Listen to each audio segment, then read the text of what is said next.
Olha só, minha gente, prestem atenção na história de hoje, que é daquelas que a gente escuta e pensa. Mas, gente, é a vida, viu?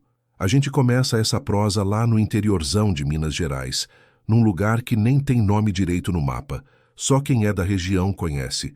Fazenda do Sossego. E o nome, podem acreditar, não era à toa, não. O sossego ali era de doer, de tão profundo.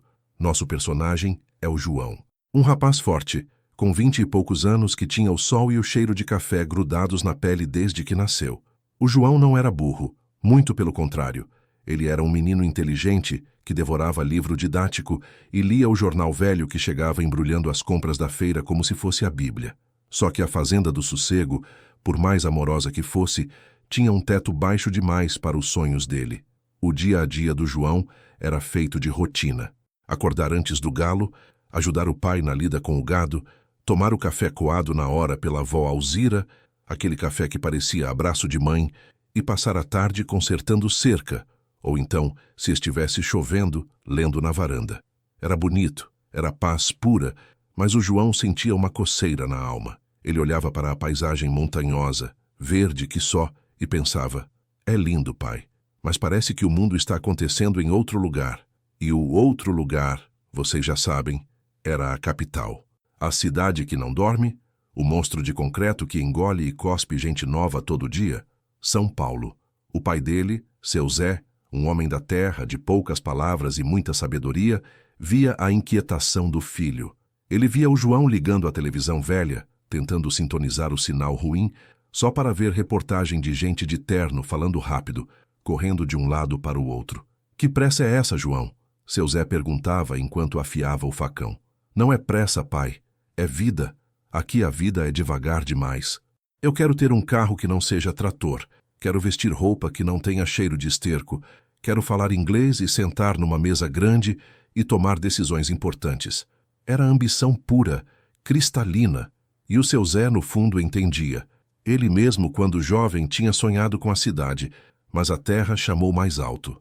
A avó Alzira, essa sim, chorava só de pensar. Ela fazia um pão de queijo que era oração, e achava que o mundo acabava depois da porteira da fazenda. Meu filho, para que você vai se meter nesse bando de gente que nem te conhece? Quem vai te dar o café da manhã lá? Quem vai te lembrar de botar a camisa para dentro? Mas o João estava decidido. Ele passou quase um ano juntando cada centavo que ganhava, vendendo o excedente da horta na feira da cidade vizinha. Ele guardou o dinheiro num cofrinho de porco, que ele mesmo tinha pintado, e a cada moeda que caía, o som era o barulho de um degrau subindo. O dia da partida, minha gente, foi de cortar o coração. A mala do João era simples: 2 calças jeans, 3 camisas de botão, uma foto desbotada da família e o terno surrado do casamento do primo que ele havia mandado apertar. Seu Zé deu um abraço apertado, daqueles que faz a gente sentir o cheiro de suor e terra. Lembre-se, meu filho, o trem mais importante na vida é o sossego. Não troque o que você tem aqui por nada que não te deixe dormir à noite. João prometeu que voltaria para buscar a família, que ele ia ser um executivo de sucesso, que ia morar num apartamento chique e que ia mandar dinheiro para reformar o curral. Promessas de um jovem que ainda não conhecia o preço do metrô. E assim, ele pegou um ônibus de linha que demorou 16 horas para sair da poeira de Minas e mergulhar no asfalto de São Paulo. Chegar em São Paulo, para quem vem do sossego, é como ser jogado de repente num liquidificador ligado no máximo. O João desceu na rodoviária do Tietê e a primeira coisa que sentiu foi o cheiro. Não era cheiro de mato nem de fumaça de lenha. Era cheiro de diesel, de gente suada, de lanche de rua e de esgoto. Um cheiro forte que dava náusea. Ele estava paralisado. A rodoviária parecia um formigueiro em pânico. Gente gritando, taxista buzinando, o som das catracas do metrô engolindo as pessoas. A luz era artificial e a pressa. Meu Deus, a pressa. Em Minas, se você marca um encontro para as 10, 10h15 está bom. Em São Paulo, 10 horas é a hora de já ter chegado, tomado café e iniciado a reunião. O João tinha um endereço na mão. A casa de um primo de 3º grau que morava numa kitnet, minúscula na Vila Mariana. Ele demorou 2 horas para entender como funcionava o metrô, aquele bicho de ferro subterrâneo que levava 1000 pessoas por vez. A primeira semana foi um inferno de adaptação. O primo, o Denis, era gente boa, mas estava sempre cansado. Ele trabalhava numa gráfica e passava 10 horas por dia de pé. A kitnet era um cubículo onde o fogão ficava a um passo da cama. O silêncio que João conhecia simplesmente não existia ali. Era buzina, era sirene, era vizinho brigando, era funk estourando de madrugada. Aqui é assim, João. É pegar ou largar, disse Dennis na primeira noite. Se você não fizer barulho, ninguém te escuta. Se você não correr, você fica para trás. O João, que mal sabia usar o computador, precisava de um emprego. Ele não tinha curso superior, só o ensino médio completinho e uma vontade de ferro. Ele começou a bater perna. Terno apertado, gravata torta, currículo impresso na lan house. Ele não estava procurando emprego. Ele estava caçando. Depois de 15 dias de porta na cara, ele conseguiu uma vaga de auxiliar administrativo numa pequena transportadora no Brás. O salário era uma miséria. Mal dava para pagar o aluguel e o vale-transporte, mas era um pé na porta. O trabalho era pesado, não físico, mas mental. Ele tinha que lidar com planilhas complexas, atender o telefone sem parar e aguentar o mau humor do chefe, o seu Osvaldo, que gritava mais que rádio pirata. Mas o João tinha uma vantagem sobre todos os outros. Ele não reclamava. Ele não olhava o relógio. Quando os colegas paravam para o café, ele estava terminando o trabalho deles. Quando davam a ele uma tarefa nova, ele ia para casa e passava a noite estudando no Google como fazer aquilo direito. Ele tinha a fome de quem veio de longe e sabe que não pode falhar. Em 6 meses, o João não era mais o menino da roça. Ele já sabia se vestir. Aprendeu a dar o nó certo na gravata assistindo tutorial no YouTube. Já falava o paulistês, trocando o uai pelo poxa ou eita, e tinha entendido a lógica da selva corporativa. Eficiência acima de tudo. O seu Osvaldo, que no começo só o chamava de Mineirinho, começou a chamá-lo de João e depois de Nosso João. A primeira grande mudança veio quando ele conseguiu automatizar o processo de emissão de notas fiscais da transportadora, que antes era feito manualmente e demorava horas. Ele usou um programa simples, mas que ninguém mais tinha tido a paciência de aprender. Naquele dia, seu Osvaldo chamou-o na sala, que cheirava a cigarro e café velho. Você é bom, garoto. Você não está aqui para ser auxiliar. Você está aqui para resolver problema, disse o chefe, jogando um maço de notas na mesa. Aumento de 50%. E você é o novo supervisor de logística. João saiu da sala tremendo. Não era só o dinheiro, era a validação. Ele ligou para a avó Alzira pulando de alegria. Ela só conseguia chorar sem entender direito o que era supervisor de logística, mas feliz pelo neto. Aquele aumento significou o fim da kitnet na Vila Mariana. João alugou um apartamento de um quarto, pequeno, mas só dele, em Pinheiros.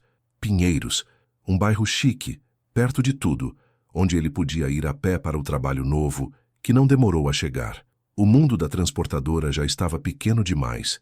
João havia provado que era rápido. E na selva de São Paulo, a rapidez é a moeda mais valiosa.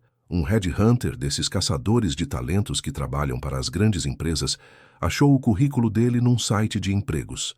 O João tinha colocado lá mais por teimosia do que por esperança. A ligação veio numa terça-feira, no meio do almoço. João, meu nome é Ricardo. Eu trabalho na Capital Soluções. É uma consultoria de gestão.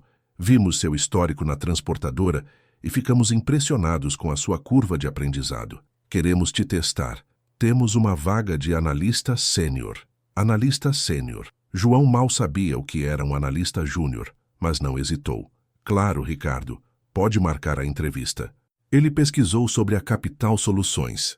Meu Deus do céu! Era uma empresa de vidro e aço situada na Avenida Brigadeiro Faria Lima. Para quem não conhece, a Faria Lima é o coração financeiro do Brasil.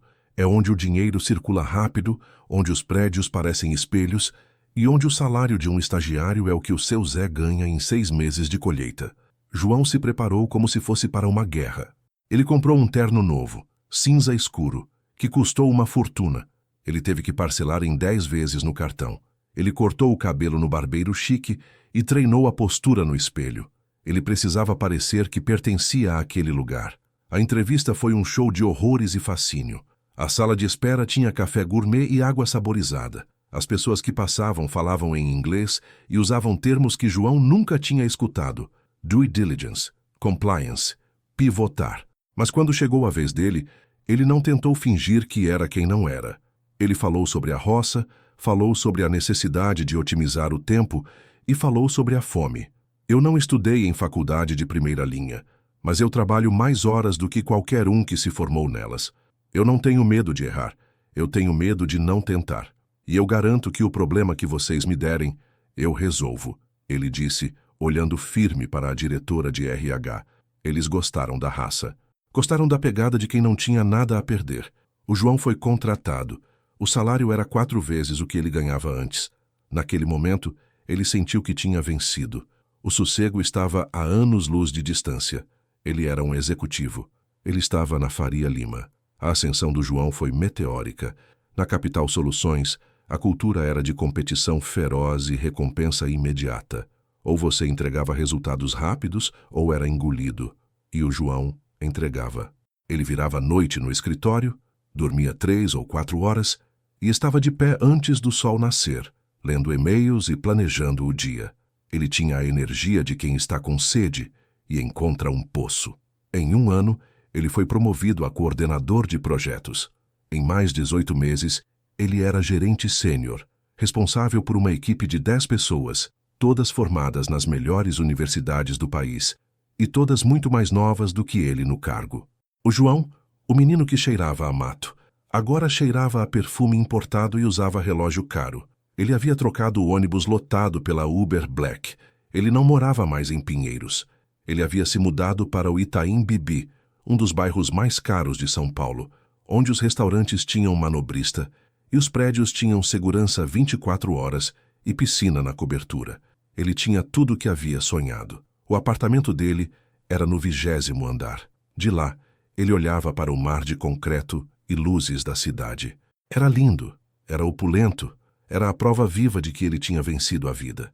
Ele comprava roupas de marca, jantava em lugares onde a conta era o salário de 1 mês do seu Zé e viajava a trabalho para o Rio de Janeiro e Brasília.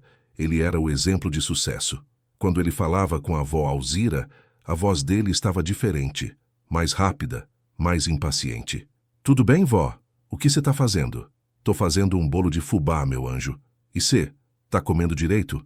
"Tô, vó, tô sim. Mas preciso desligar, tá? Tenho uma reunião com o cliente às 8h30. Beijo, te ligo depois." O depois podia ser daqui a 10 dias.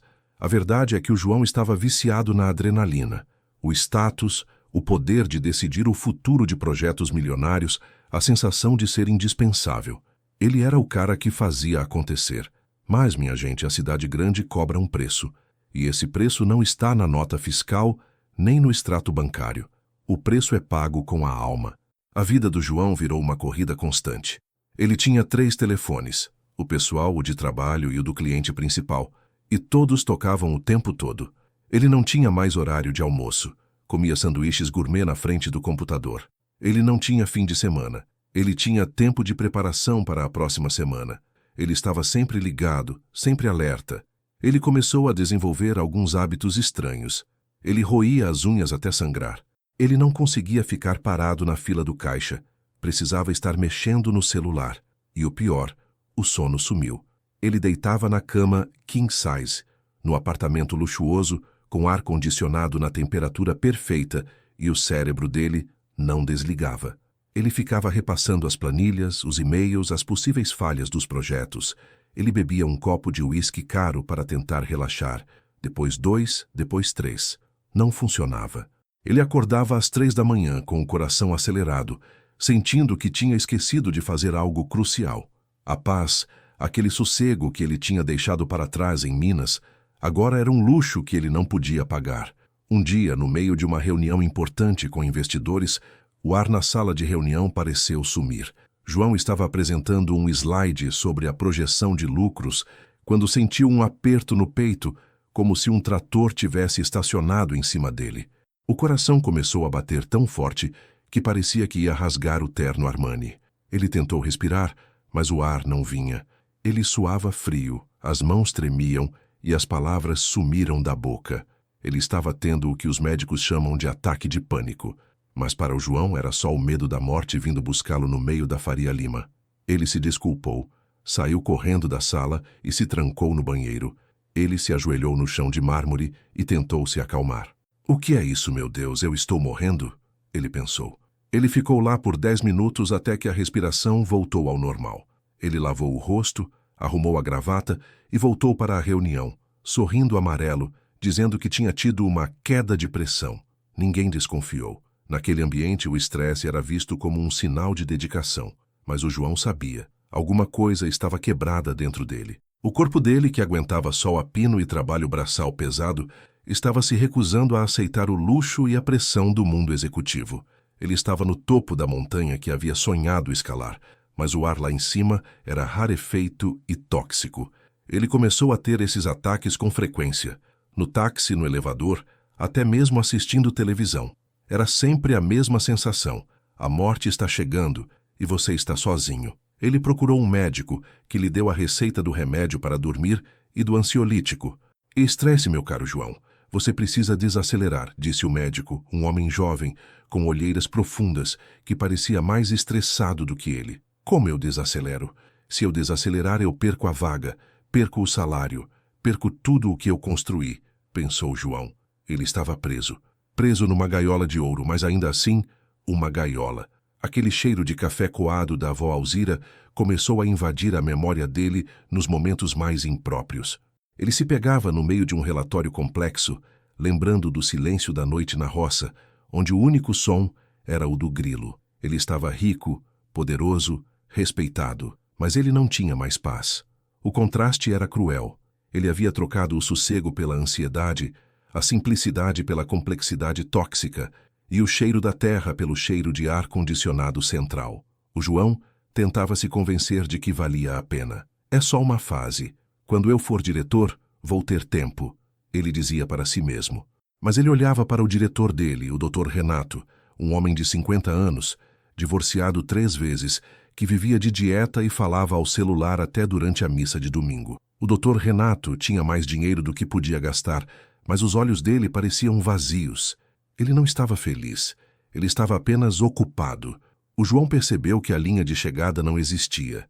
A escada corporativa era infinita, e quanto mais alto você subia, mais forte o vento batia. A gota d'água veio numa sexta-feira. Ele estava voltando de um almoço de negócios, quando a Uber Black parou no trânsito infernal da Marginal Pinheiros. Eram 6 horas da tarde, e o sol já estava se pondo, pintando o céu de um laranja sujo de poluição. O motorista, um rapaz jovem e cansado, suspirou. Mais 2 horas aqui, Dr. João. Normal de São Paulo. João olhou para fora. Milhares de carros, todos parados, todos com gente dentro, todos desesperados para chegar em algum lugar, mas sem sair do lugar. Ele viu um homem no carro ao lado gritando ao telefone, vermelho de raiva. Viu uma mulher chorando no banco de trás de outro carro. E ele se viu ali, dentro daquele carro de luxo, com o terno de R$1.000, indo para um apartamento de milhões, e sentiu o mesmo desespero que todos os outros. Ele não estava vivendo, ele estava sobrevivendo, e a sobrevivência dele era mais cara e mais estressante do que a vida que ele havia deixado para trás. Naquele engarrafamento, com o cheiro de fumaça de caminhão e o barulho incessante de buzinas, João teve uma clareza dolorosa. O luxo que ele conquistou não era liberdade, era uma prisão muito bem decorada. Ele pegou o celular e digitou o número de casa. Vó Alzira atendeu no segundo toque, a voz doce e lenta. Alô? É você, meu filho? Sou eu, vó. Eu estou no trânsito, aqui em São Paulo. Ah, esse seu trânsito. Me conta, como é que está o tempo por aí? João olhou para o céu cinzento. Está... corrido, vó. E aí, como é que está o sossego? Ah, meu filho, o sossego está no ponto. Choveu faz pouco. O cheiro de terra molhada está entrando pela janela. Seu pai está na varanda, tomando um café e vendo o gado voltar. Naquele momento, enquanto ele ouvia o barulho abafado do trânsito caótico e sentia o coração apertado, a imagem da vó Alzira, do seu Zé e do cheiro de terra molhada se materializou na sua mente. Era uma imagem de paz que valia mais do que todo o seu salário anual. João desligou o telefone e tomou uma decisão. Uma decisão que ia chocar a Faria Lima e talvez salvar a vida dele. Moço, ele disse ao motorista da Uber, a voz estranhamente calma. Pode parar no próximo posto de gasolina. Eu vou descer aqui. Ele precisava respirar o ar de São Paulo pela última vez como um executivo. Ele precisava planejar a fuga. Afinal, ele havia trocado a terra abençoada pelo inferno corporativo. E agora, ele tinha que descobrir se era possível reverter essa troca. E o maior desafio não era pedir demissão, mas sim admitir que ele havia trocado a verdadeira riqueza pela ilusão do sucesso. Na manhã seguinte, um sábado, o João não ligou o computador. Em vez de preparar slides, ele estava na varanda do seu apartamento no Itaim Bibi, tomando um café ruim feito na cafeteira elétrica e olhando para o céu. Ele ligou para o Dr. Renato. Dr. Renato, bom dia. Preciso falar com o senhor na segunda-feira, antes da reunião das 9. Claro, João. Algo sobre o projeto X? Está tudo sob controle? A voz do diretor já era tensa, mesmo no sábado de manhã. Não é sobre o projeto, doutor, é sobre mim. O plano de João era simples e, para o mundo corporativo, insano. Ele ia largar tudo. O carro financiado, o aluguel caro, o salário gordo, o status. Ele passou o sábado encaixotando o mínimo necessário: roupas, livros e as fotos da família. O resto, ele doaria. Ele não queria levar nada que lembrasse a ele a pressa e a vaidade daquela cidade. Ele descobriu que, mesmo vivendo no luxo, ele não tinha acumulado muita coisa de valor sentimental. A maior parte dos seus bens eram caros, mas descartáveis. No domingo à noite, antes de enfrentar a segunda-feira decisiva, João sentou na sala, escura, e ligou para o seu Zé. Pai, eu tô voltando. Houve um silêncio longo do outro lado da linha, interrompido apenas pelo som distante de um cachorro latindo. Voltando como, meu filho? De férias? Não, pai. Voltando para ficar. Eu vou largar tudo aqui. Seu Zé não riu, não brigou. Ele apenas perguntou com aquela calma mineira que desarmava qualquer tensão. O que você descobriu por aí, João? O que te fez largar o seu sonho? João olhou para a caixa de remédios que estava em cima da mesa. Os ansiolíticos e os indutores de sono. Eu descobri, pai, que o sossego não tem preço e que eu troquei a minha saúde por um terno caro. Eu não estou vivendo, pai. Estou me matando devagar. Seu Zé apenas disse: a terra te espera, meu filho. Ela não tem pressa. E essa frase, a terra te espera, foi o que deu a João a coragem que ele precisava para enfrentar a Faria Lima na manhã seguinte. Ele não estava falhando. Ele estava se salvando. Ele tomou o último banho na água filtrada e quente do seu apartamento de luxo, vestiu o terno cinza pela última vez e se preparou para a reunião mais importante da sua vida, a reunião de demissão. Ele estava prestes a trocar o título de gerente sênior pelo título muito mais valioso de homem em paz. A segunda-feira chegou, minha gente, com aquela cara de segunda-feira paulistana, cinzenta, barulhenta e apressada. Mas para o João, ela amanheceu com a luz de um domingo. O peso que ele carregava no peito há quase 2 anos, desde que virou executivo, tinha sumido. A decisão de voltar para a roça, embora parecesse loucura, era a única coisa sã que ele havia feito em muito tempo. Ele chegou no prédio espelhado da Capital Soluções, na Faria Lima, pontualmente às 8h30. O terno cinza, que antes lhe dava uma sensação de poder, agora parecia um uniforme ridículo, apertando a garganta. Ele subiu no elevador privativo, sentindo o cheiro de café expresso e carpete novo, e foi direto para a sala do Dr. Renato. O Dr. Renato era a personificação da Faria Lima. Olhos cansados, mas alertas, com um sorriso de dentes brancos que não chegava aos olhos. Ele estava terminando uma ligação em inglês, falando sobre bilhões quando João entrou. João, bom dia, sente-se. O que houve? Seu tom de voz no telefone ontem estava estranho. Problema com o cliente X? João sentou-se na poltrona de couro, que custava o salário de um ano inteiro do seu Zé. Ele respirou fundo e, pela primeira vez, não sentiu o coração acelerar. Ele estava em paz, preparado para o choque que viria. Dr. Renato, eu não vim falar sobre o projeto X. Eu vim entregar minha carta de demissão. O silêncio na sala foi tão pesado que parecia que o ar-condicionado tinha parado de funcionar. O Dr. Renato piscou. 1, 2, 3 vezes. Ele olhou para João como se o rapaz tivesse acabado de anunciar que ia começar a vender artefatos nucleares no estacionamento. Demissão?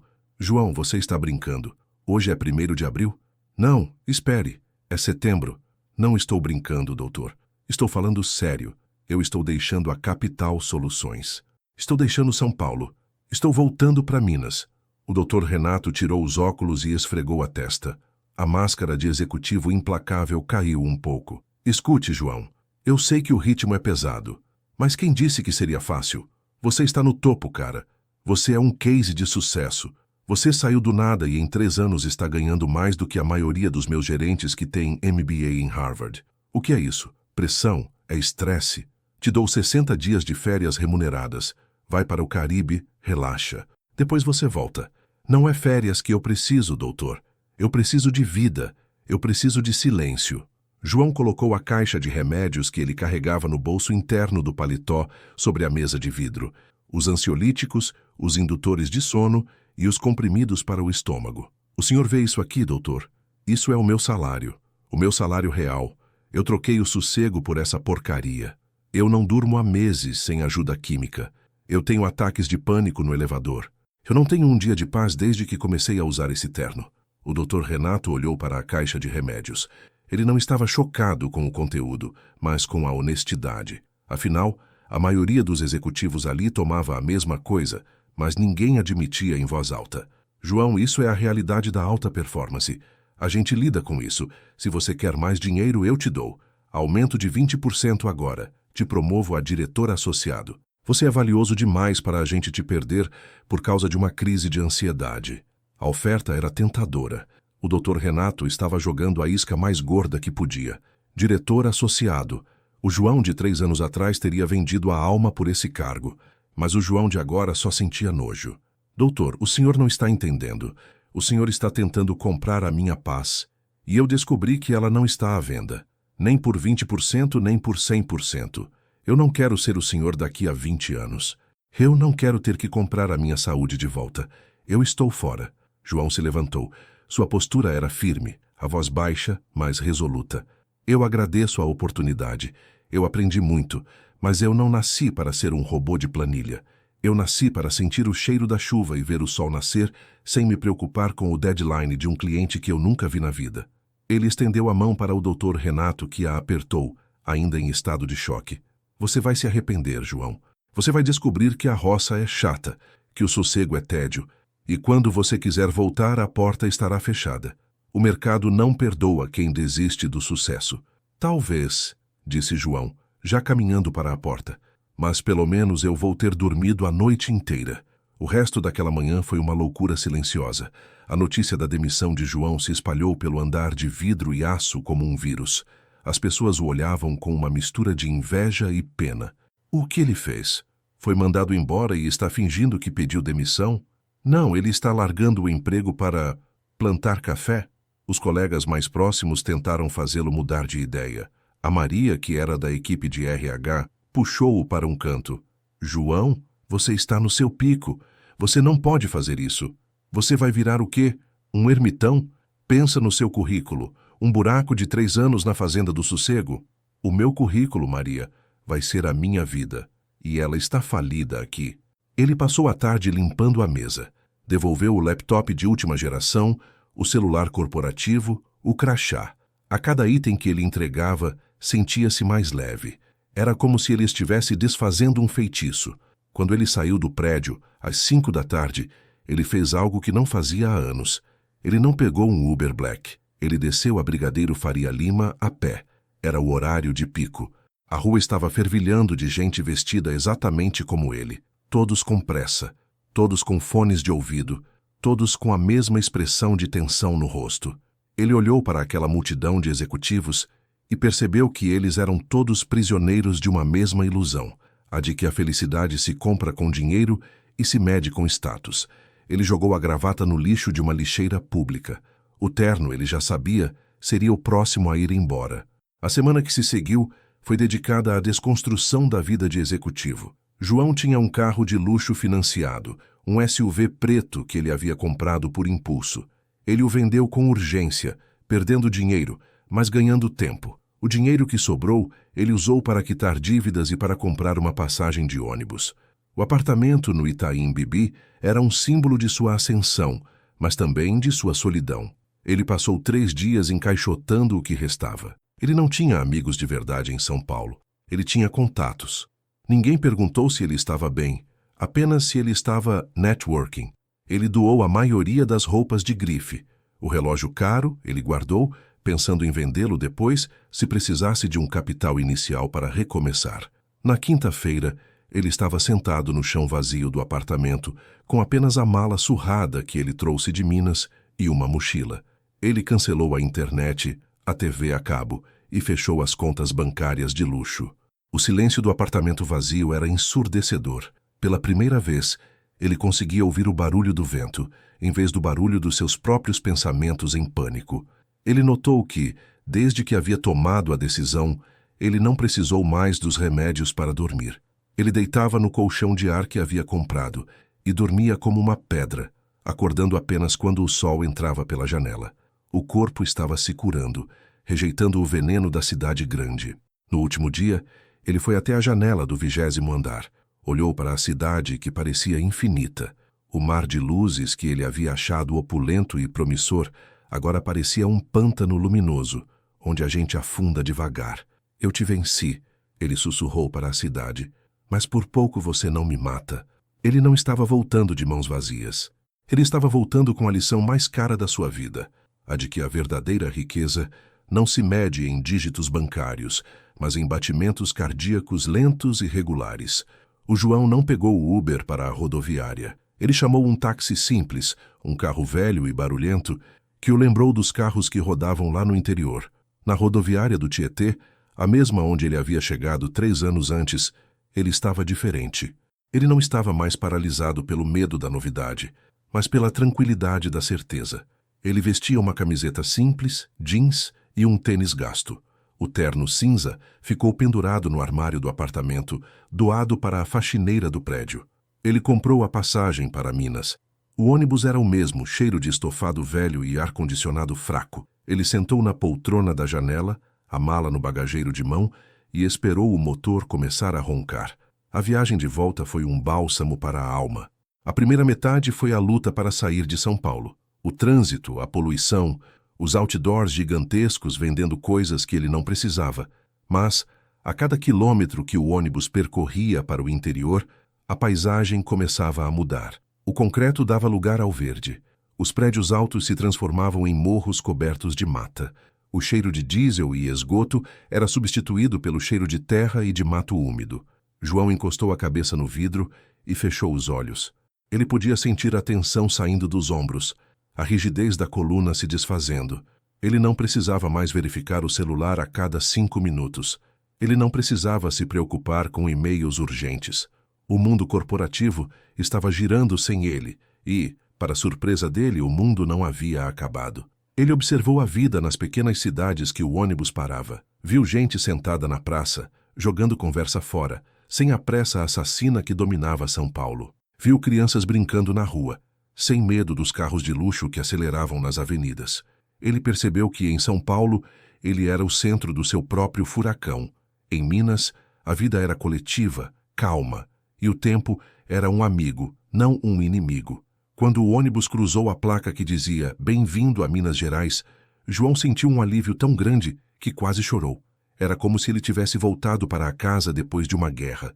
As últimas horas da viagem foram percorridas pelas estradas sinuosas do interior. O asfalto deu lugar ao calçamento e depois à terra vermelha. O cheiro de café no ar era inconfundível. Ele desceu do ônibus na cidade vizinha, onde seu Zé costumava vender o excedente da horta. Era uma parada simples, com um bar que vendia pinga e pastel. Ele estava a pé com sua mala e mochila, exatamente como havia chegado em São Paulo. Mas agora, ele tinha a certeza do que estava fazendo. Ele ligou para a Fazenda do Sossego de um telefone público. Ele havia deixado o celular corporativo para trás e o pessoal estava quase sem bateria. "Pai, cheguei na cidade." "Eu sei, meu filho. Senti o cheiro da poeira do seu ônibus. Fica aí, eu tô indo te buscar. Não demora 10 minutos." João sentou-se num banco de madeira esperando. Ele não estava impaciente. Estava apenas observando. Ele viu um grupo de idosos jogando truco na sombra de uma mangueira, rindo alto. Viu uma cachorra deitada, amamentando os filhotes sem se importar com o movimento. Ele estava de volta ao ritmo da vida que não precisava de agendamento, que não precisava de planilha. De repente, ele ouviu o barulho familiar. Não era o motor silencioso de um Uber Black, mas o motor roncando e a suspensão rangendo da picape velha do seu Zé. O carro parou na sua frente, levantando uma nuvem de poeira vermelha. Seu Zé desceu, vestindo a camisa xadrez e o chapéu de palha de sempre. O rosto enrugado, mas os olhos firmes. Seu Zé não falou nada sobre o terno jogado fora, nem sobre o cargo de gerente sênior. Ele apenas abriu os braços. O abraço do seu Zé não tinha o cheiro de perfume importado ou ar-condicionado. Tinha cheiro de terra, de suor honesto e de café. Era um abraço que dizia: eu te avisei, mas estou feliz que você tenha aprendido sozinho. João desabou. Ele não chorou de tristeza, mas de alívio. Era a primeira vez em anos que ele se sentia seguro. Bem-vindo de volta, meu filho, seu Zé disse, batendo nas costas dele. Você fez uma longa viagem para descobrir o que já estava aqui. Eles colocaram a mala na caçamba e pegaram a estrada de terra para a Fazenda do Sossego. Enquanto a picape sacolejava, João olhava para as montanhas de Minas que pareciam respirar. O sol estava se pondo, tingindo o céu de tons de rosa e dourado, sem a sujeira da poluição de São Paulo. E aí, João? O que você vai fazer agora? Perguntou seu Zé, mantendo os olhos na estrada. João sorriu, um sorriso genuíno que ele não dava desde a primeira promoção. Vou dormir, pai, e depois vou aprender a plantar de novo. Eu troquei a minha vida por uma ilusão. Eu preciso resgatar o que eu perdi. Seu Zé assentiu satisfeito. O mato não esquece, meu filho. É só a gente que se perde no caminho. Chegar na Fazenda do Sossego foi um choque silencioso. A avó Alzira estava na varanda, esperando. Ela não correu para abraçá-lo. Ela apenas se levantou da cadeira de balanço e ficou parada, as mãos enxugando o avental. O abraço dela era macio e demorado, com cheiro de fubá e alecrim. Meu Deus, meu anjo, você está tão magro. O que aquela cidade fez com você? João sentiu o calor da casa, a simplicidade dos móveis de madeira, o cheiro do café coando na cozinha. Era um luxo que ele havia desprezado. Naquela noite, João comeu a melhor comida de sua vida. Feijão fresquinho, arroz soltinho e um torresmo crocante. A avó Alzira não parava de lhe servir. Come mais, meu filho. Você precisa de força. Depois do jantar, ele sentou-se na varanda com seu Zé. O silêncio era total, quebrado apenas pelo coro dos grilos e, de vez em quando, pelo mugido distante de uma vaca. Ele olhou para o céu. As estrelas, que em São Paulo eram ofuscadas pela luz artificial, aqui pareciam milhões de diamantes pendurados no veludo preto. Ele sentiu o ar puro enchendo os pulmões. Não era ar-condicionado filtrado. Era o ar frio da montanha. Você viu, João? Seu Zé disse, apontando para o horizonte escuro. Aqui a gente não tem cobertura de vidro, mas a gente tem o céu inteiro, e ele é de graça. João passou a primeira noite na Fazenda do Sossego, na sua cama de solteiro antiga. Ele dormiu 10 horas seguidas, sem precisar de pílulas. Ele acordou com o cheiro do café e o som do galo. Ele olhou no espelho. As olheiras ainda estavam lá, mas os olhos não estavam mais vazios. Eles tinham o brilho de quem acabou de escapar de um desastre. Ele vestiu uma roupa de trabalho simples e foi para a cozinha. A avó Alzira estava lá, cantando baixinho enquanto mexia o tacho de doce. Bom dia, avó. O que eu posso fazer para ajudar? A avó Alzira sorriu, um sorriso que iluminava a cozinha. Hoje, meu anjo, você vai começar a fazer a única coisa que realmente importa. Você vai cuidar da sua vida. O primeiro dia de João de volta à roça foi de trabalho braçal. Ele ajudou seu Zé a consertar a cerca que o vento tinha derrubado. Ele sentiu o cheiro da madeira nova, a aspereza das cordas, a força dos músculos que ele havia esquecido que tinha. Ao meio-dia, o sol estava forte. Seu Zé parou para o almoço. Se você estivesse na Faria Lima agora, estaria comendo um salmão caro e lendo e-mails, né? Seu Zé perguntou sorrindo. Estaria, pai, e estaria comendo rápido, com o estômago embrulhado de ansiedade. Eles comeram na sombra de uma árvore, um almoço simples de feijão, arroz e couve. O silêncio era profundo e a comida deliciosa. João olhou para a paisagem. O verde, o ar puro, a sensação de que o tempo estava andando no ritmo certo, sem pressa, sem gritaria. Ele havia trocado milhões de reais por essa paz. E ele sabia que havia feito o melhor negócio da sua vida.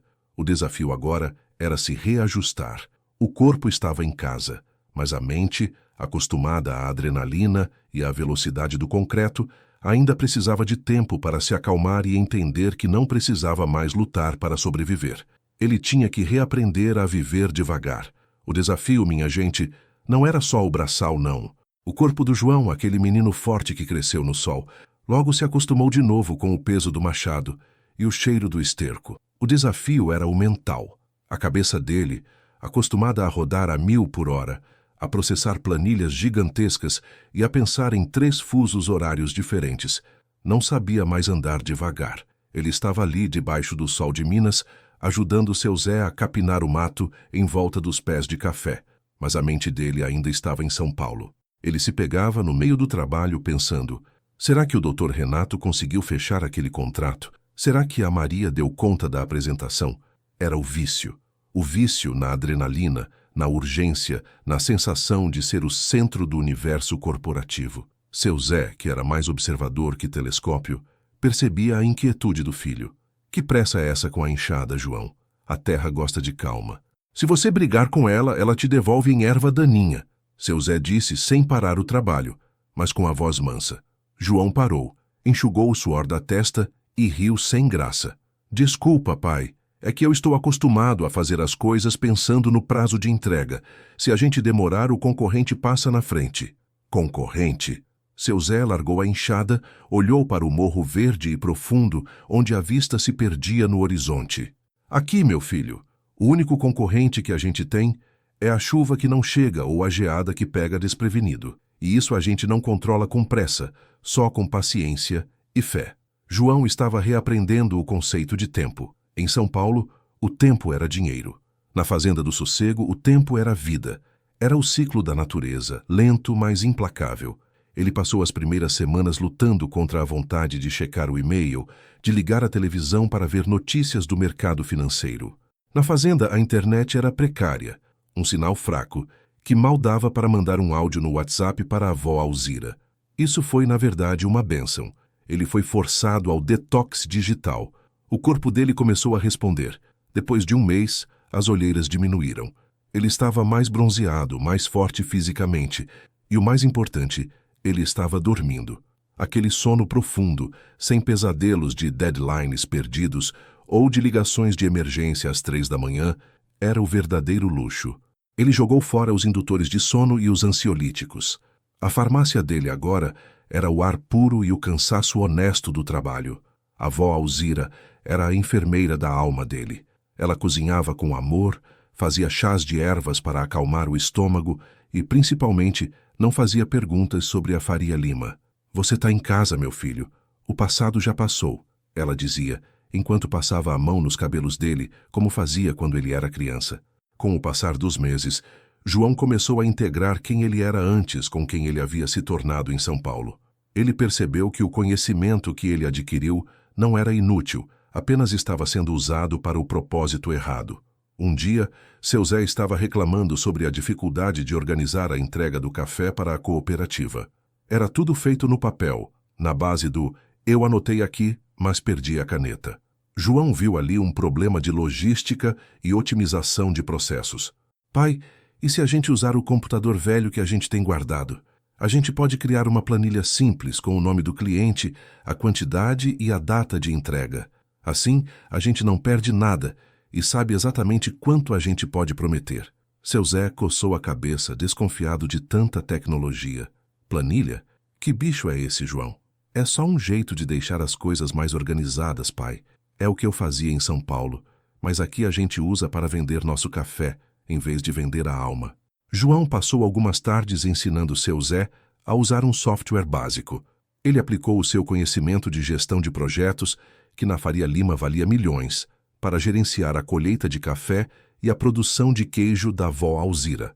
Ele não estava sob pressão, mas estava produtivo.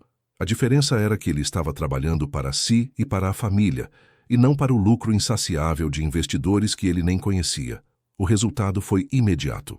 A Fazenda do Sossego começou a operar de forma mais eficiente. Eles conseguiram negociar um preço melhor para o café porque sabiam exatamente quanto tinham em estoque, e as entregas de queijo para a cidade vizinha ficaram pontuais. O João executivo não tinha morrido. Ele tinha se transformado em um fazendeiro estratégico. Certa vez, um vizinho da fazenda, o tio Chico, veio visitar seu Zé e viu João no curral, de bota suja de lama, mas falando sobre margem de lucro e custo operacional. Tio Chico, um homem da velha guarda, não se conteve. Mas seu Zé, não entendo.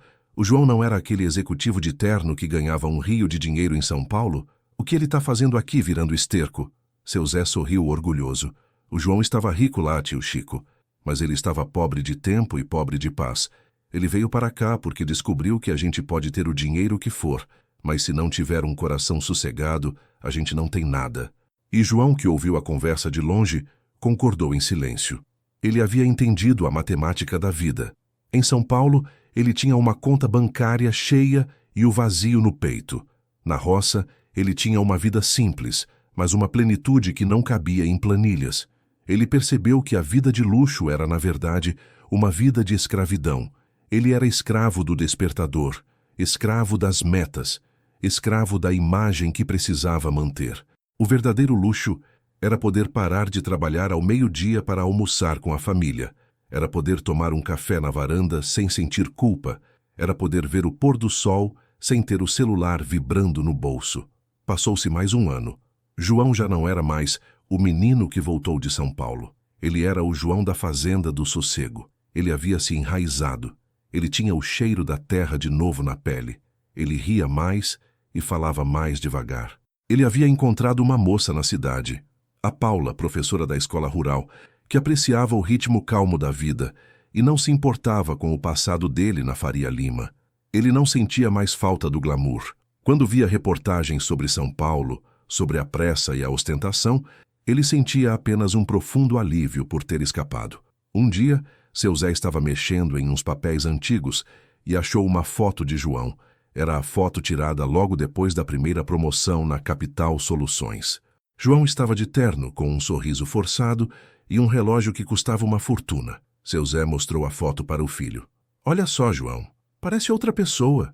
João pegou a foto, olhou para aquele rapaz ambicioso, tenso e magro de preocupação. "Aquele lá, pai, era um fantasma. Ele tinha sucesso, mas não tinha alma. Ele pensava que tinha vencido a vida, mas estava sendo engolido por ela." Ele comparou a imagem com o reflexo que via no espelho. Um homem mais simples, com as mãos calejadas e um sorriso relaxado que vinha dos olhos. "O que eu descobri lá, pai, foi que a gente não precisa de grandes prédios para ter grandes ideias, e que a coisa mais difícil de conquistar na vida é o direito de não ter pressa." Ele guardou a foto, não para se lamentar, mas para se lembrar do perigo.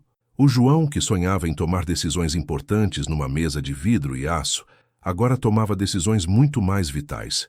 Quando plantar, quando colher e como garantir o futuro da fazenda do sossego. Ele estava usando todo o seu intelecto para proteger a paz que ele havia descoberto ser o bem mais precioso. Ele não se tornou um milionário de São Paulo, mas se tornou um homem rico, rico de tempo, rico de família e rico de sossego. A ambição de João não havia desaparecido, ela havia se realinhado. Agora, ele ambicionava a qualidade de vida, a sustentabilidade da terra e o sorriso da avó Alzira.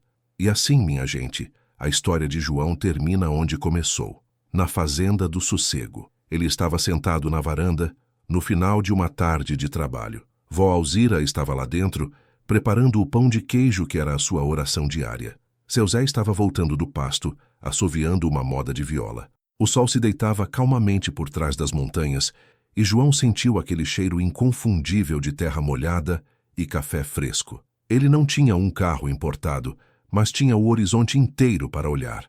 Ele não tinha um título de gerente sênior, mas tinha o título de filho e de neto, que valiam muito mais.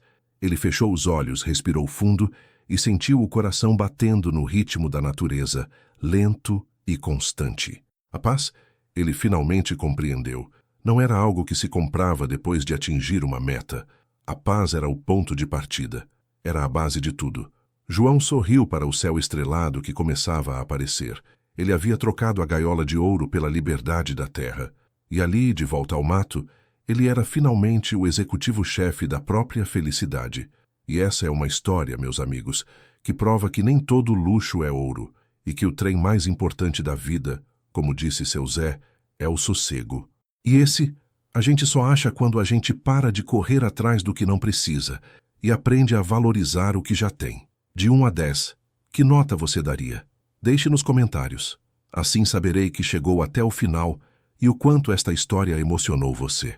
E se ainda não fez, deixe seu curtir, inscreva-se no canal e compartilhe este vídeo com quem aprecia histórias com lições de vida. Obrigado por estar aqui e até a próxima.